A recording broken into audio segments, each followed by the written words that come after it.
Yeah, just on that note, then I wanted to ask you really about the stadium security side of things and how it was policed or not policed to begin with. I seen as it was sort of coming toward this conclusion, there was some heavy-handed, might be too strong an expression, so forgive me, but there were some police security involved at that time. Has it been questioned at all? Has the stadium security come into question, or where the people were sat, or anything like that? Has that been sort of a topic of conversation over there? Yeah, definitely. I mean, Messi's family sits in a box, right? So it's something to keep in mind that a lot of things, a lot of questions are brought up about why they were sat there, and why was there. I mean, in a stadium where there was about 70,000 people seated, and maybe 65,000 of them were Colombia fans. Why was that thought about to kind of sit those family members there next to in America, it's tough because we have a lot of secondhand ticket sales. So we have StubHub, SeatGeek, Ticketmaster, and it's just difficult to kind of make sure that one section is only Uruguay or one section is only Colombia. It's almost, I want to say, impossible. It's just the whole in American sports, you don't really get the, excuse me for using this word, but the hooliganism unless you kind of get different kind of cultures into the sport. So where I live in San Francisco, in NFL football, you get the Raiders and the 49ers, which has some sort of hooliganism, but a lot of times it's kind of like gang related and things like that. But it's shocking that they really didn't think that, this is, I'm going to be honest with you. I think they thought this was kind of like an MLS game with the security where it's really relaxed. MLS is a family friendly event, not realizing that this is because Charlotte FC plays at the same stadium as well, which is an MLS club, and they probably took it a little light. I know a lot of security is third party; it's not the security of the actual stadium or the teams. So again, these are guys that do part time. These are guys that are probably not going to want to jump in the middle of something like this. So because they're used to NFL fights, and I want to say NFL, they kind of let them go, and then they get them when they're down. So usually kids aren't involved in American sport fights. So it was something that it was an anomaly almost that all this kind of happened in a perfect whirlwind. No, absolutely. It definitely felt like they weren't prepared for anything of that sort of scale. Maybe Yeah. didn't quite consider the risk factors and also the magnitude of not only the game, but this is two South American nations, like two proud South American nations as Right. well, proud footballing nations at that, who if they deem something not right, it could blow up, basically. And for all intents Yeah. and purposes, it kind of did a little bit, unfortunately, in the stands. In terms of sort of more official statements now and what happens next and what's been said, we're only an hour or so away at time of recording from CONMEBOL or Copa America releasing their latest statement on the matter, naming 11 players. Yeah. And the fact they're going to investigate it further, they're going to use video footage. What do you make of that, I guess? What do you make of the statements? And talk us through the statement as well, if anyone that hasn't heard it, of course, in terms of the details in and around it. But are you ever so slightly surprised at that? Because I must admit, for what it's worth, people have heard me say this yesterday probably, even though what we're seeing was so extreme for Yeah. lots of reasons. Darwin Nunez, let's have it right, is throwing punches at fans. Like, it's very extreme. However, Yeah. given the circumstances with the family involvement, the sheer amount of numbers of people involved, and I just felt like they might say, listen, you can't do that. That's really bad. Don't do it again. Here's a fine for both. But it looks like they're going to take it a little bit further.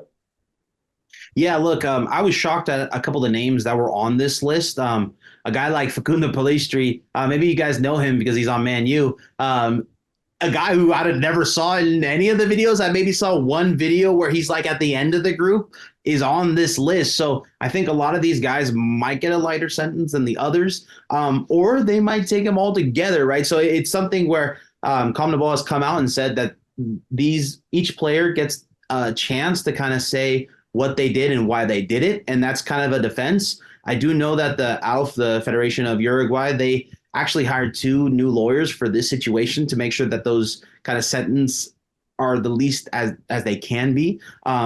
So that was pretty big on their side. And then the president coming out right away saying this is a natural instinct. Jose Maria Jimenez coming out and saying right away what was going on. And then luckily, some reporters around the world kind of took that story, right? So I think that actually changed the narrative a lot because when I first hopped on, I saw everybody just going to town on Nunez, right? And I was like, oh, well, here it goes again. Doesn't have the best game in the world. And then now it's time to just pile it on, right? So it was something that it was like, nah, there's no way. I mean, you just lost the semifinal in a Copa America. You're not going to want to jump. I mean, we're talking about one of the, okay, we're on a Liverpool podcast, one of the biggest players in the EPL, right? Why are you going to ruin your career over a couple of, Colombia fans throwing beers at you, right? So there had to be something more. But no, I personally, Nunez trained today. I saw that Nunez trained, and then he actually took the time to take pictures with fans. So I think they're taking it pretty lightly at the Federation of Uruguay. I think it's almost like a band of brothers. I think they're confident in the amount of evidence that's out there to defend their case. I know that they had a little meeting at the beginning of the day that they all kind of congregated together, and then they put all their ideas together to make sure that they have the correct defense. But yeah, I think this is a federation that's actually really, really tight knit. I think they're going to attack this together. And at first I was a little worried that this could, maybe get into a Liverpool season, but I just don't think so. Like you said, I think it's going to maybe come down to missing a couple of qualifiers. But it might look like a slap on the wrist from the stark images that we all saw Nunez kind of in boxer position. That's for sure. No, absolutely. Yeah. But I think ultimately, like I say, because of what's in and around it and the context behind it, I think that might actually, we would say this because we're both Liverpool fans, but maybe that would sort of lessen any punishment potentially. Just on the statement as well, I think there's been some dates set for sort of, you mentioned there, they've got some sort of lines to respond to, and they've got to give their own case across and their own story. What is sort of the timeline behind that? And it's worth mentioning as well at this point, that third place playoff against Canada, they will all be allowed to participate in. Yeah, which was shocking, right? I would expect these guys to, maybe already just kind of just be taken out for this game. Varela actually got, one of the Uruguayan players got a red card in that kind of main scuffle. So actually he can't even play. So that's one player that got a red card amazingly in this whole thing. But yeah, shocking that they're all able to play. Mm-hmm. But I did hear from the president that they kind of don't want to even play this game, to be honest, to kind of band together again and hopefully help their case, because this is a game that the Federation of Uruguay is not really needing too much. I mean, yes, it's nice for the money. I mean, that's something that is a big difference, third place to fourth place in this type of tournament. But I think this might be a situation where something might come out tomorrow where they're going to forfeit this match, or we'll see. But or it can go the other way. Or Canada is going to feel the wrath of Uruguay, and Uruguay is going to play they should have played versus Colombia, right? Yeah, it's going to be an interesting watch, whatever happens, absolutely. And like I say, I think the next few days are going to be fascinating to see what comes of it. In your sort of time covering football over there, and obviously South American football as well, is there any precedent for this sort of stuff when it comes to punishments and sort of repercussions? Like, has there been anything similar that you can think of that this player then got that sort of ban for? Or in terms of South American sort of judicial systems, is there anything that you can think of to say, okay, well, it's likely that they get that? Yeah, look, so with, like I brought up earlier with Divo Martinez, what they ended up doing was playing a couple of games with half the kind of attendance for those games, for those home games for Argentina, and some fines, right? So I think for CONMEBOL to give out match suspensions, it's gonna be pretty tough for them, because this is kind of a first thing of its kind, right? So seeing how that was very light, especially the images of Messi in front of the fan base getting beat up by police, right? Messi's your poster child, so it's something that I think that moment is just as big as well, and I felt like they kind of let both fan bases a little bit off the hook there. This might happen again.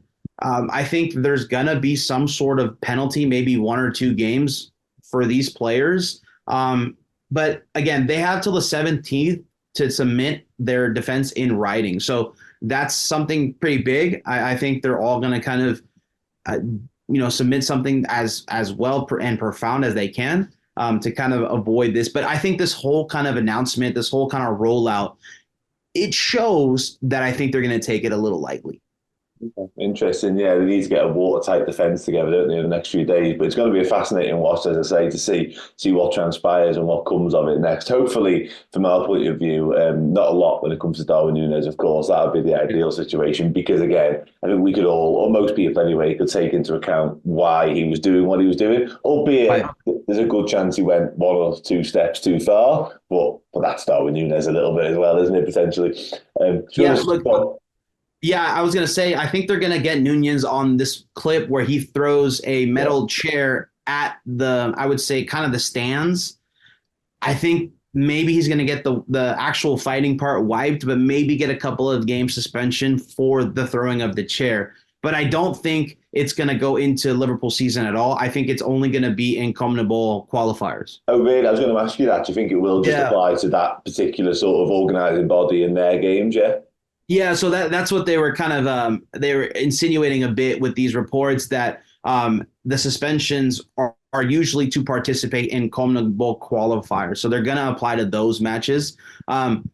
Maybe I know Liverpool wanted to talk to Nunez today. They were reaching out to Nunez personally.